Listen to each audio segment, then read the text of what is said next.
رحم اللہ من قرأ الفاتحہ۔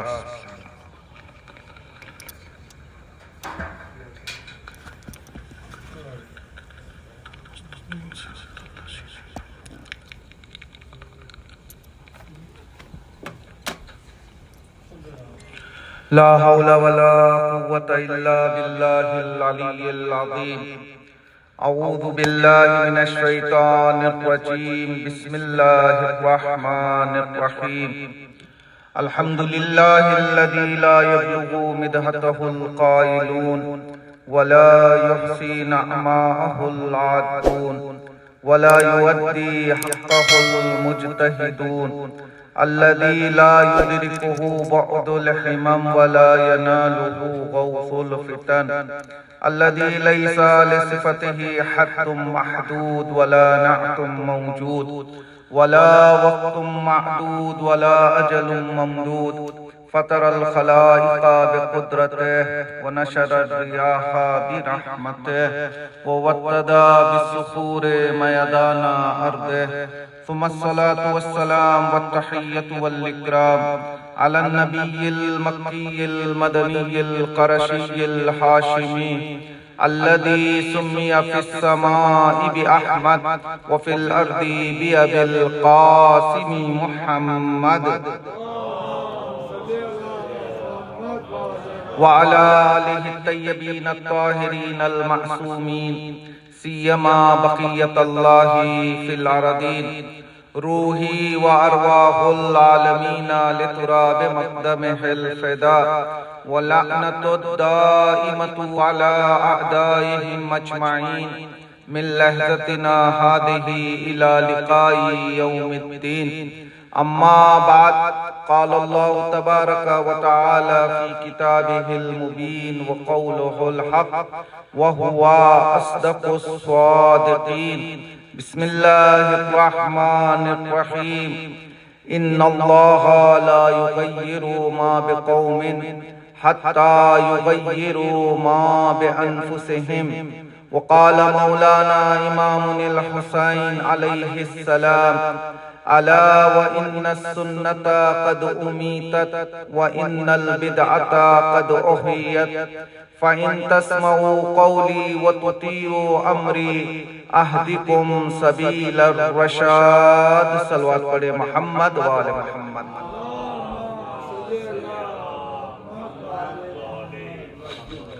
ماہ محرم الحرام کی چوتھی تاریخ ہے۔ معمولاً آج امام حسین علیہ السلام کے اس باوفا صحابی کا تذکرہ ہوتا ہے کہ جسے امام حسین علیہ السلام نے خود اپنے ہاتھوں سے خط لکھ کر طلب فرمایا تھا۔ اس سے پہلے والی مجالس میں ہم نے عرض کیا تھا کہ امام حسین علیہ السلام نے لوگوں کو اپنے مقصد کی طرف بلایا، کئی مقامات پہ، کئی خطوط میں اور کئی ملاقاتوں میں امام حسین علیہ السلام نے اپنا مقصد بیان کیا، کہا کہ دیکھو میں اپنے لیے نہیں بلا رہا ہوں، انا ادعوکم الی کتاب اللہ و سنتی رسول اللہ، میں تمہیں دعوت دے رہا ہوں اللہ کی کتاب اور رسول اسلام کی سنت کی طرف۔ امام حسین نے دعوت دی لیکن لوگوں کے ریاکشنز مختلف تھے، کچھ لوگوں نے لبیک کہا، کچھ لوگوں نے آپ کے مقابلے کو انتخاب کیا، کچھ لوگوں نے بہانوں سے کام لیا اور کچھ لوگ آنا چاہتے تھے لیکن انہیں توفیق حاصل نہیں ہوئی کہ وہ اپنا شمار شہدائے کربلا میں کروا سکے۔ جہاں امام نے بہت سارے لوگوں کو خطوط لکھے کربلا سے پہلے، جب امام علیہ السلام کربلا پہنچ گئے تو پھر امام حسین علیہ السلام نے کسی کو خط لکھ کر نہیں بلایا ہے۔ ہاں ایک شخص کو خط لکھا ہے کہ جس کا نام حضرت حبیب بن مظاہر۔ حضرت حبیب کسی معمولی شخصیت کا نام نہیں ہے بلکہ آپ رسول اسلام کے بھی صحابی تھے، مولا کائنات کے بھی صحابی تھے، امام حسن کے بھی صحابی تھے اور مولا امام حسین علیہ السلام کے بھی آپ صحابی تھے۔ اور حبیب کا شمار شفتۃ الخمیس میں ہوتا ہے۔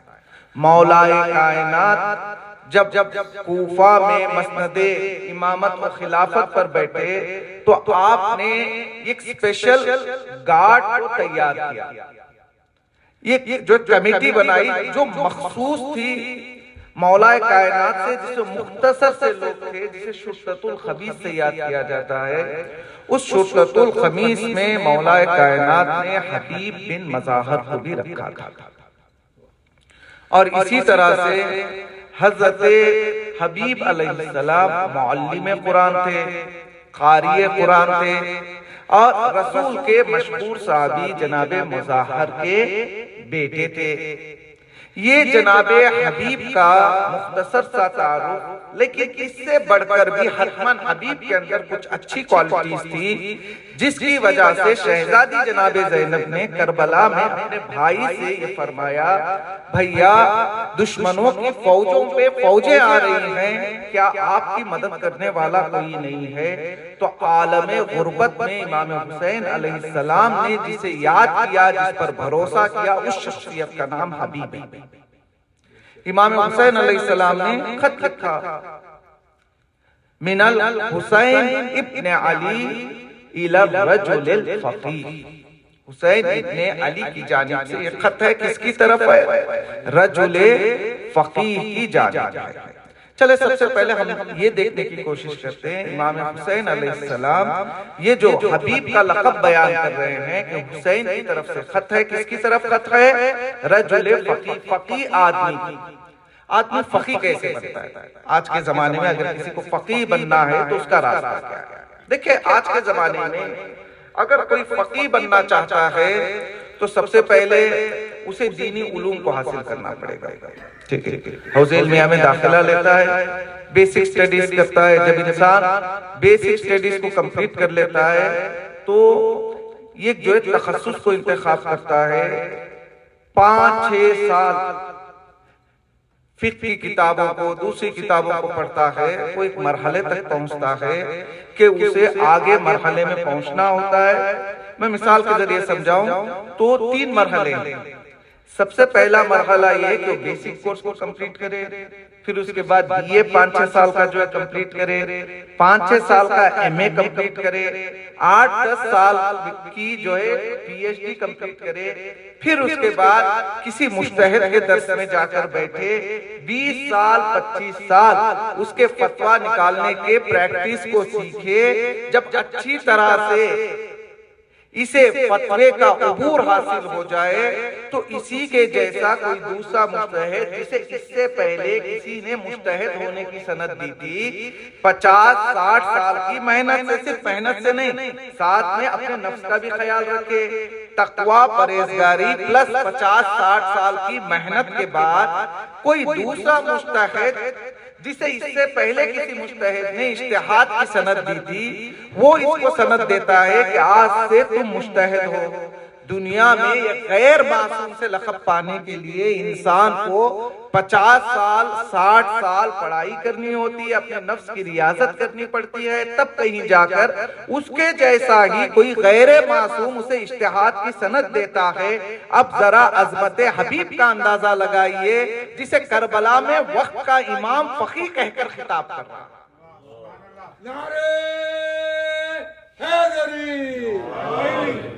غیر معصوم کا خطاب دینا اور ہے، لیکن وقت کا امام کربلا سے یہ خط میں لکھ رہا ہے، من الحسین ابن علی الی الرجل الفقیہ۔ دیکھیں یہ کربلا میں جو امام کی نصرت کی توفیق حاصل ہوئی، یہ ہر کسی کو حاصل نہیں ہوتی۔ انسان کے ساتھ ساری چیزیں ہوتے ہیں کبھی کبھی، لیکن انسان اپنے مقصد میں کامیاب نہیں ہو پاتا۔ کیوں؟ چونکہ سارے مقدمات کے ساتھ ساتھ اللہ کی توفیق بھی شامل حال ہونا بے حد ضروری ہے۔ چھوٹی سی مثال، زندگی میں بہت سارے ایسے لوگ ہیں جن کے پاس صحت بھی ہے، پیسے کی کوئی کمی نہیں ہے، چاہے تو کربلا سال میں 10 مرتبہ جا سکتے ہیں، اتنے بیزی بھی نہیں ہیں، وقت بھی نکال سکتے ہیں، لیکن ان سے پوچھو کیوں نہیں گئے؟ کہتے میں سوچ رہا ہوں جاؤں 8 سال گزر گئے، 10 سال گزر گئے، میں جا نہیں پایا۔ ان کے مقابلے میں بہت سارے ایسے لوگ جو ہے ہمیں مل جائیں گے کہ جن کے پاس پیسے کی بھی قلت ہے، وقت بھی زیادہ نہیں ہے، صحت بھی صحیح نہیں ہے، اس کے باوجود بھی انہیں اللہ سبحانہ و تعالیٰ یہ توفیق دیتا ہے کہ وہ بار بار زیارت کو جاتے اور زیارت سے آتے ہیں۔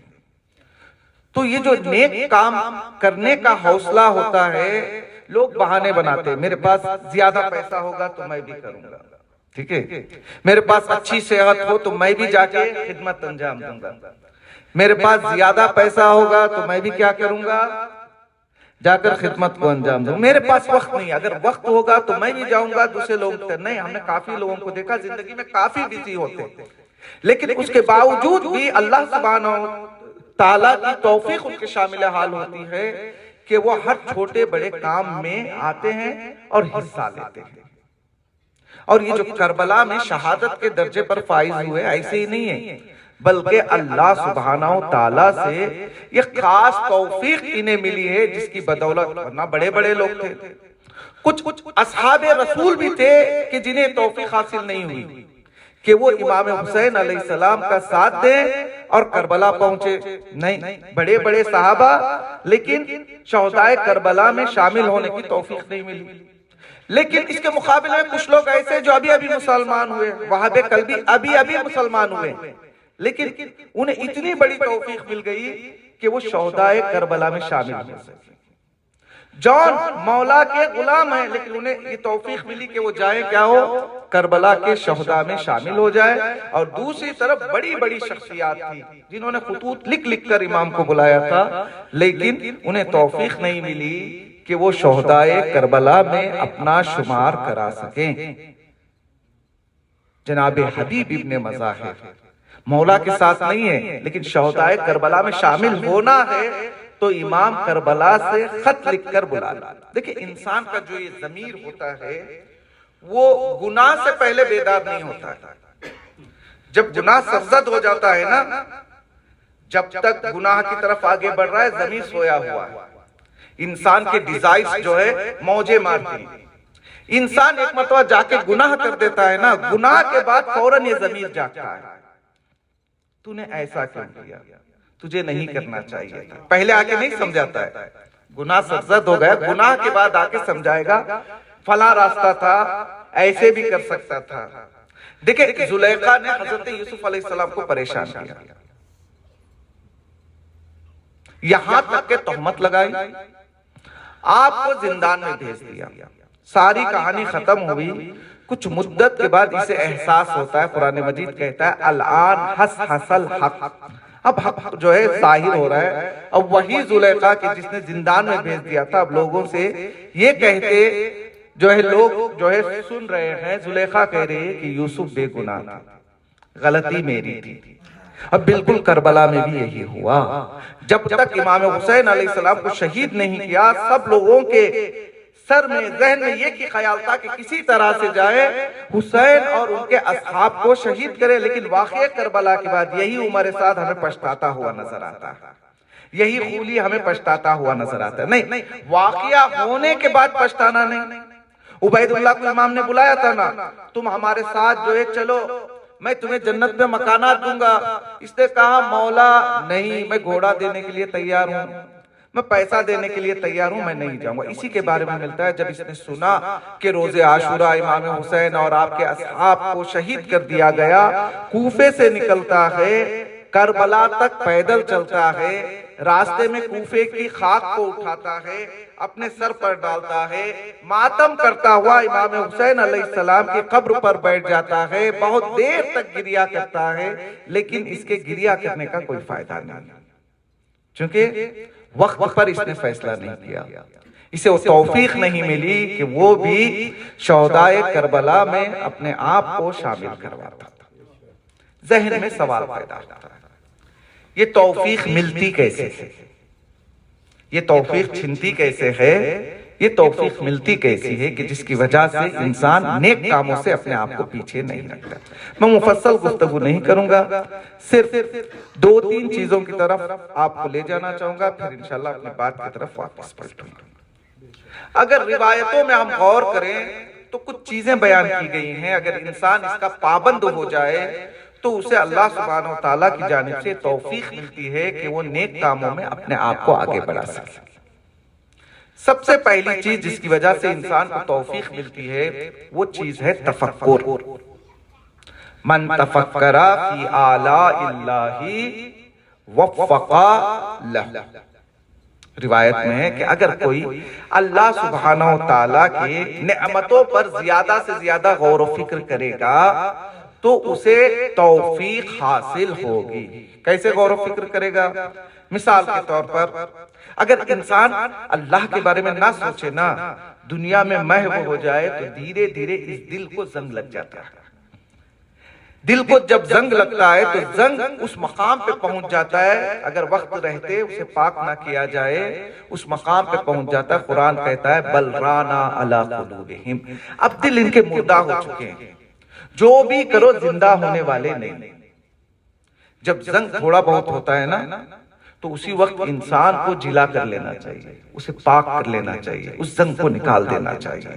اور کسی نے پیغمبر اسلام سے پوچھا تھا کہ یا رسول خدا اگر دل زنگ شدہ ہو جائیں، دلوں میں زنگ لگ جائیں تو اسے جلا کیسے کریں؟ تو رسول اسلام نے کہا دو چیزوں سے دلوں کو جلا دے سکتے ہیں، قراءۃ القرآن و ذکر الموت، قرآن کی تلاوت کے ذریعے سے اور موت کو یاد کرنے کے ذریعے سے.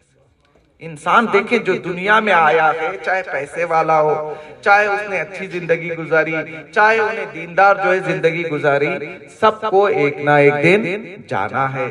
لوگ جب جاتے ہیں تو الگ الگ طریقوں سے جاتے ہیں. کوئی بیمار ہو کے جا رہا ہے، کسی کا ایکسیڈنٹ میں انتقال ہو رہا ہے، کوئی بوڑھا ہو کے جا رہا ہے، کسی کی طبیعی موت ہے، لیکن سب میں ایک کامن چیز ہے. کامن چیز یہ کہ غریب امیر سب کو اس دنیا سے جانا ہے.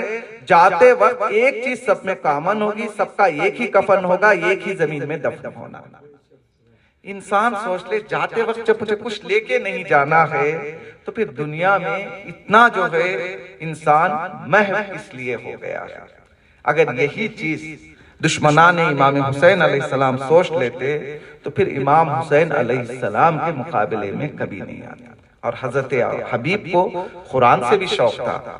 معصوم کی روایت ہے کہ حبیب وہ ہیں کہ جو ایک رات میں ختم قرآن کیا کرتے تھے، ایک رات میں پورے قرآن کو ختم کیا کرتے تھے. تو حضرت حبیب علیہ السلام کو یہ توفیق حاصل ہوئی کہ انہوں نے اپنا شمار شہدائے کربلا میں کروایا. پہلی چیز اگر توفیق حاصل کرنا ہے تو انسان زیادہ سے زیادہ تفکر کرے. دوسرا کیا کرے؟ تاکید کی گئی ہے کہ انسان نماز کو اول وقت میں پڑھے. ایک ہوتا ہے نماز پڑھنا ابھی وقت باقی ہے میں پڑھ لوں گا، ایک ہوتا ہے اول وقت میں. انسان کوشش کرے نماز کو اول وقت میں پڑھے اور کوشش کرے یہ جو اول وقت کی نماز ہے وہ جماعت کے ساتھ ہو، اور کوشش کرے یہ جو جماعت کی نماز ہو رہی ہے پہلے صف میں بیٹھنے کی کوشش کرے. ہم لوگ پیچھے پیچھے بیٹھ کے چلے جاتے ہیں. نہیں، نماز کے صفوف کے بھی ثواب ہے. ان الصلاۃ فی الصف الاول کالجہاد فی سبیل اللہ. پہلے صف میں بیٹھ کر نماز پڑھنے کا ثواب وہی ثواب ہے جو راہ خدا میں جہاد کرنے کا ثواب ہے.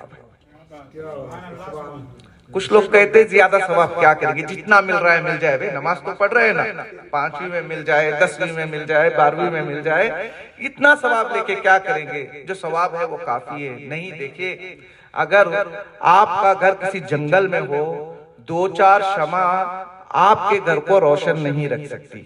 2-4 شمع ہوگے، 2-4 کینڈلز ہوں گے، 2-4 چراغ ہوں گے، تھوڑی سی ہوا چلے گی، چراغ بجھیں گے، پھر تاریکی واپس آ جائے گی.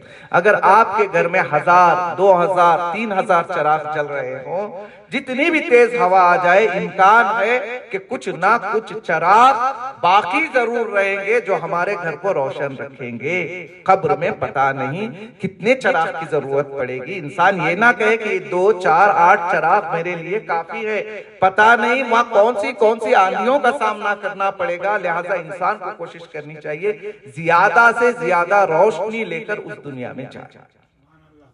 اگر توفیق چاہتے ہیں تو نماز پڑھیے، اول وقت میں پڑھیے اور جماعت کے ساتھ پڑھنے کی کوشش کیجیے. ضروری نہیں کہ یہاں پر آئے سینٹر میں تبھی جماعت ہوگی، نہیں، گھر میں ایک آدمی جماعت پڑھائے، دوسرے لوگ اس کے پیچھے نماز کو پڑھے، اول وقت پڑھے، جماعت کے ساتھ پڑھیں تو انشاءاللہ خداوند عالم کی توفیق. چونکہ دامن میں گنجائش نہیں، دوسری باتیں بھی آپ کی خدمت میں عرض کرنا ہے. تیسری چیز والدین کا احترام. جن لوگوں نے والدین کا احترام نہیں کیا وہ کہیں بھی نہیں پہنچے، اور جن لوگوں نے والدین کا احترام کیا بڑے بڑے توفیقات ان کے شامل حال رہی۔ آیت اللہ مراشی کا نام آپ نے سنا ہے، خمی جن کی جو ہے بہت بڑی لائبریری ہے، اپنے وقت کے بہت بڑے مرجع تھے۔ ان کے بارے میں ملتا ہے کسی نے پوچھا کہ آقا آپ اتنے بڑے مقام تک کیسے پہنچ گئے؟ انہوں نے کہا والدین کی دعا سے۔ میرے اندر کوئی چیز ہے ہی نہیں، میں کہاں تک پہنچ سکتا ہوں؟ جہاں تک پہنچا ہوں وہ والدین کی دعا ہے کہ جس نے مجھے یہاں تک پہنچایا ہے۔ کہا کوئی خاطرہ کوئی یاد ہو اب بتا سکتے ہیں؟ کہا کہ ایک دن میرے والد چھت پر سو رہے تھے، والدہ نے کہا کہ بیٹا جاؤ جا کر بابا کو جگا دو۔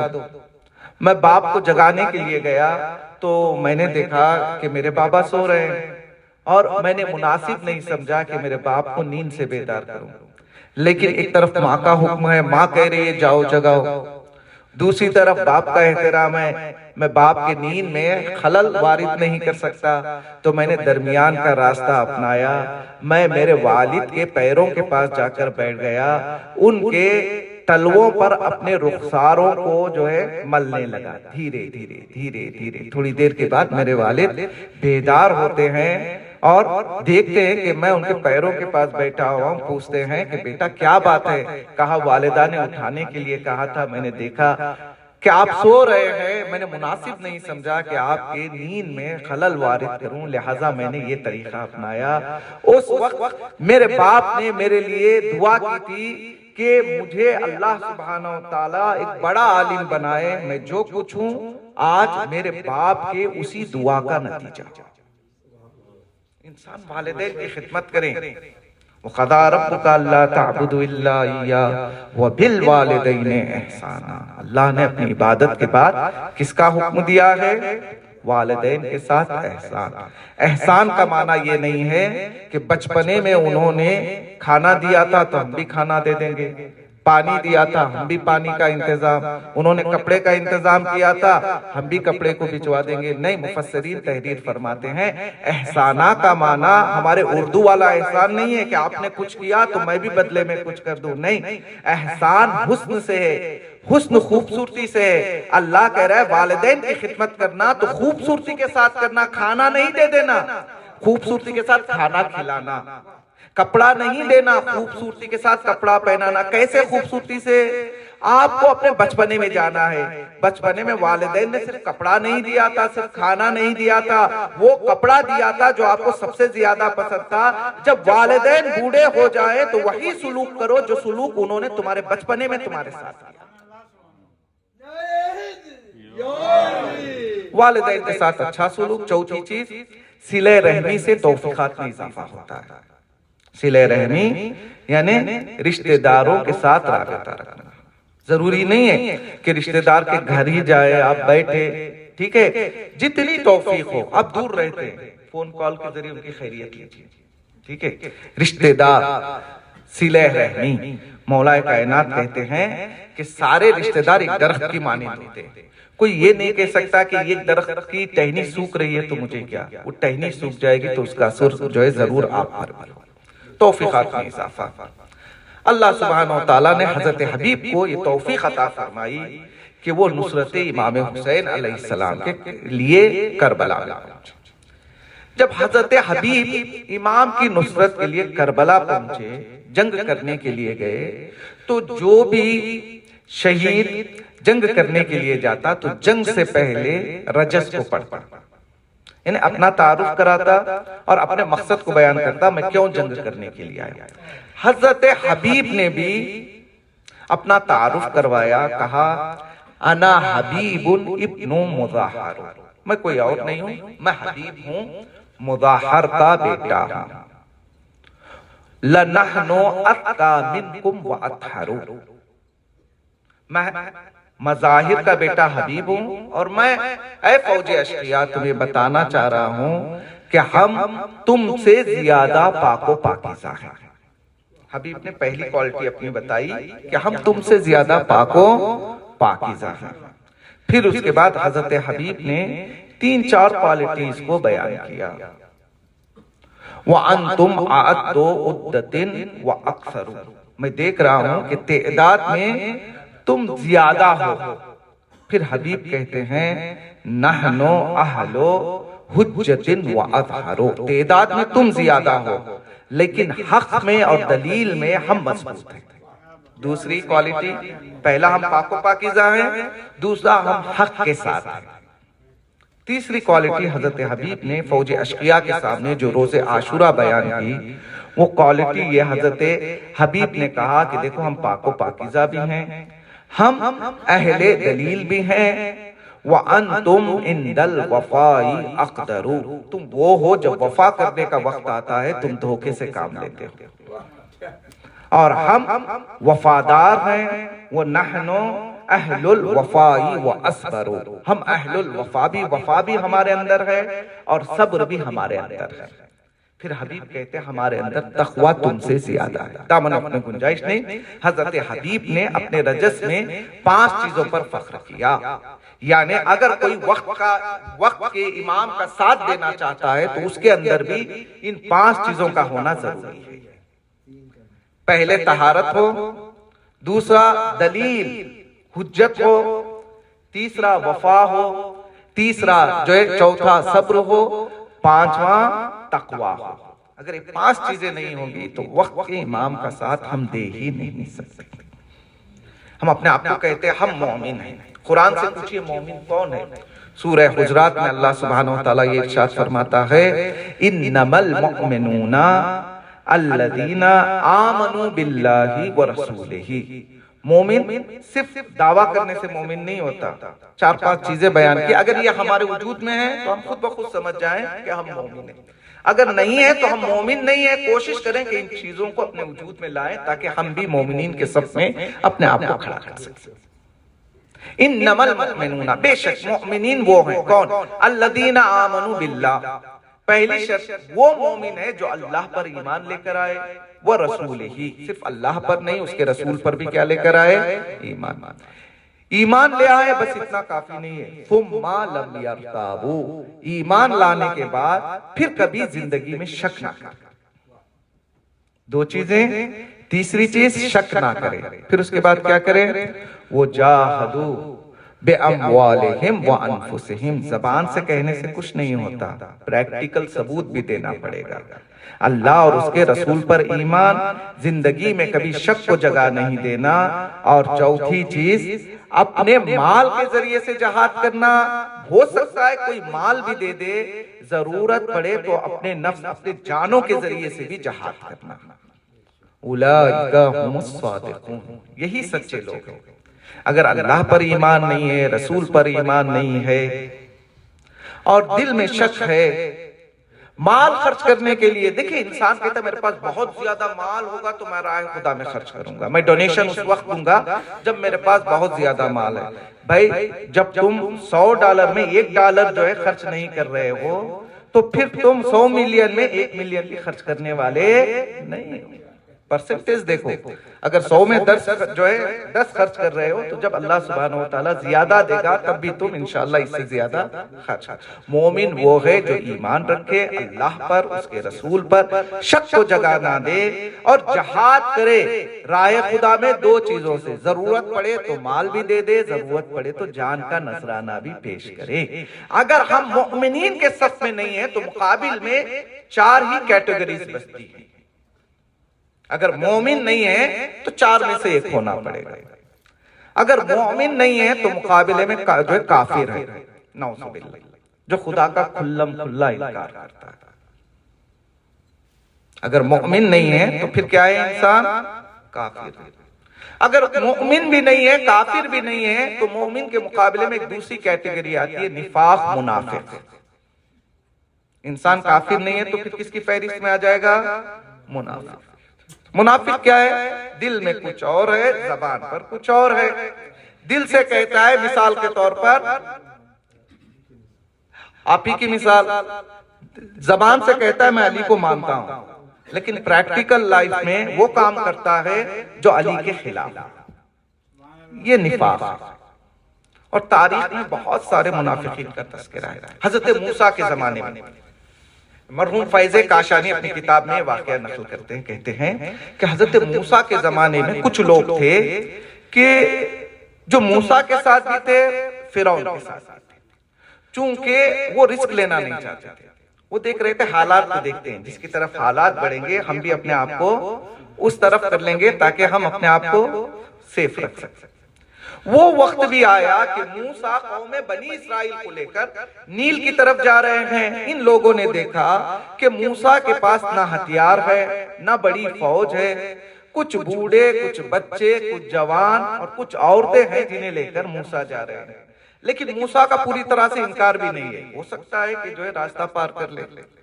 پیچھے سے انہوں نے دیکھا فرعون ہے جو بہت بڑا لشکر لے کر موسیٰ کے مقابلے کے لیے موسیٰ کے پیچھے آ رہا ہے۔ تو ان لوگوں نے کہا بہترین یہ ہے کہ ہم درمیان میں رہیں گے، موسیٰ سے تھوڑا پیچھے رہیں گے، فرعون سے تھوڑا آگے رہیں گے، وہاں جا کر دیکھ لیں گے کہ جس طرف جو ہے جیت ہونے والی ہوگی ہم بڑی آسانی سے اپنے آپ کو وہاں پر کر لیں گے۔ اب یہ پہنچے، انہوں نے دیکھا کہ موسیٰ اور ان کے قوم والے دریائے نیل کو پار کر رہے ہیں، اور فرعون کا لشکر کچھ دیر ہی میں دریائے نیل میں وارد ہونے والا ہے۔ چونکہ درمیان میں تھے، انہوں نے فیصلہ کیا چلو فیصلہ ہو گیا، ہم موسیٰ کی طرف ہو جاتے ہیں۔ یہ جانا تو چاہ رہے، گھوڑے آگے بڑھا رہے ہیں موسیٰ کی طرف جانے کے لیے، لیکن خداوند عالم کچھ ملائکہ کو بھیجتا ہے جو ان کے گھوڑوں کو، یہ جانا آگے چاہ رہے ہیں لیکن پیچھے کی طرف موڑ رہے ہیں۔ کیوں؟ چونکہ یہ نفاق میں زندگی بسر کر رہے تھے۔ اور کربلا میں بھی ایسے لوگ ملیں گے آپ۔ امام نے جو خطوط لکھے، کچھ لوگوں نے کیا کہا؟ امام سے کہہ رہے فَصْبِرْ إِنَّا وَعْدَ اللَّهِ حَقٌّ، مولا صبر سے کام لیجئے، انشاءاللہ اللہ کا وعدہ حق ہے۔ بھئی حق جب معلوم ہے، اللہ پر ایمان ہے، تو تم ساتھ کیوں نہیں دیتے؟ دیکھیں بہت سارے لوگ، اور اکثریت ایسے ہی لوگوں کی ہوتی ہے جو مشکل حالات میں اپنے آپ کو درمیان میں کھڑا کر دیتے ہیں۔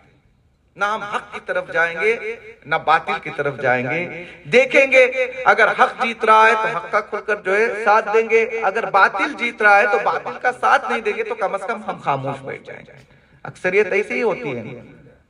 جناب موسیٰ کے قوم کی طرح نہ بنے، اگر حق پتا چل جائے تو جتنا آپ حق کا ساتھ دے سکتے ہیں اتنا آپ کے اوپر واجب اور ضروری ہے کہ آپ حق کا ساتھ دیں، چونکہ کربلا ختم نہیں ہے، کربلا استمرار کا نام ہے، کربلا آج بھی جاری ہے۔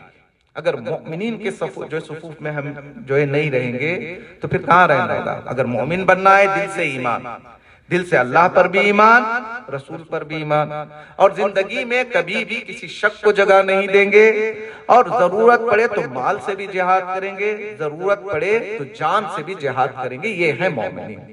اگر یہ کوالٹیز ہمارے اندر نہیں ہیں تو پھر یا کافر یا منافق یا تیسرا ہے مرجون۔ اب یہ مرجون کون ہے؟ مرجون وہ لوگ ہیں کہ جن کا نہ ایمان مضبوط ہے نہ کفر مضبوط ہے، ایمان میں بھی یہ پکے نہیں ہیں اور یہ اپنے کفر میں بھی پکے نہیں ہیں۔ چوتھی کیٹیگری آتی ہے مستضعفین۔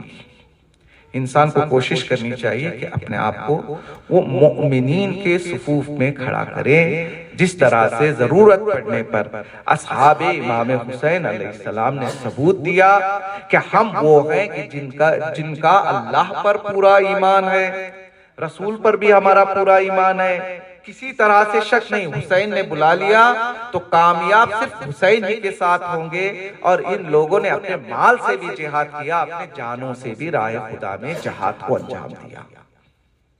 جناب زینب نے کیا کہا تھا؟ بھیا کیا کوئی نہیں ہے جو آئے اور ہمارا ساتھ دے؟ امام حسین علیہ السلام نے اپنے بچپن کے دوست حبیب کو یاد کیا، کہا بہن زینب کوفہ میں ایک شخص ہے، میں اسے خط لکھوں گا۔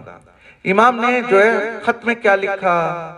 من الحسین ابن علی الی الرجل الفقی، حسین بن علی کی جانب سے رجل فقی کے نام۔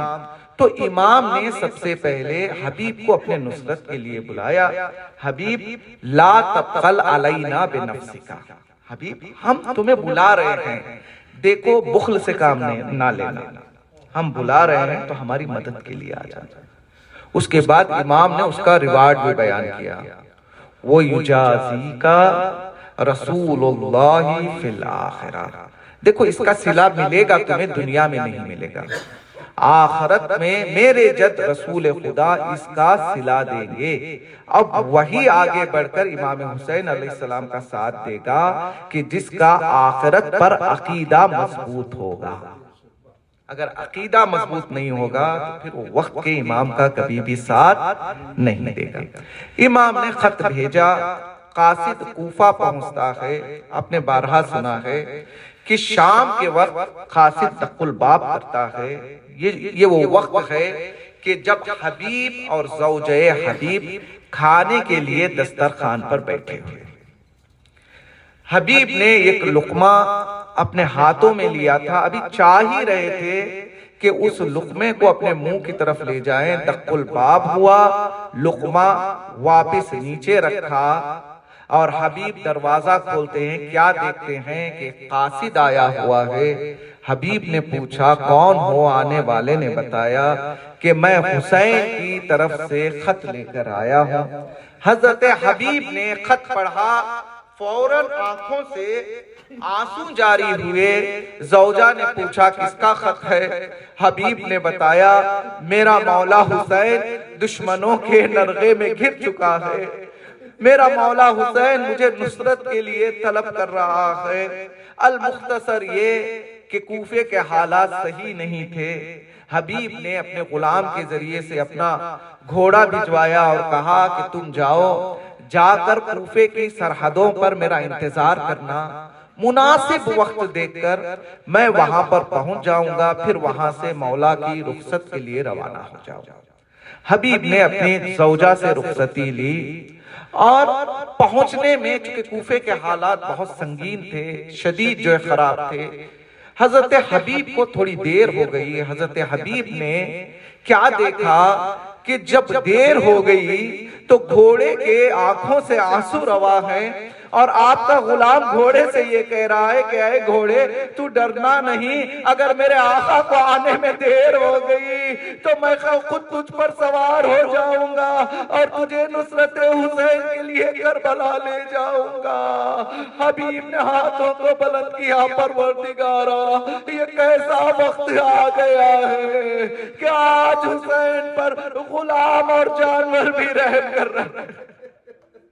لو عزادارو، حسین نے نامہ بھیجا، حبیب نے لبیک کہا، اپنے آپ کو کسی طرح سے کربلا تک پہنچایا۔